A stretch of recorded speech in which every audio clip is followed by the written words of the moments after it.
सिर्फ एहसास ही मुझको न जताया जाए, तरस आ जाए तो सीने से लगाया जाए, या हमेशा के लिए मुझको किया जाए दान, या मेरे सामने वो शख्स न लाया जाए। वो हसीन आँख जबी में अर्ज़ वो लब हो मेरे, या मुझे हुस्न का पैकर न दिखाया जाए, या मेरे शेर कभी उसको सुनाए जाएं, या किसी रोज़ उसे मुझसे मिलाया जाए।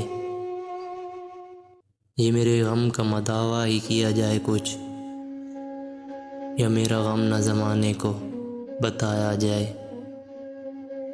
खेल खेला है मेरे दिल से किसी ने मेहंदी, खेल खेला है मेरे दिल से किसी ने मेहंदी, अब इसे किस्सा बना के न सुनाया जाए।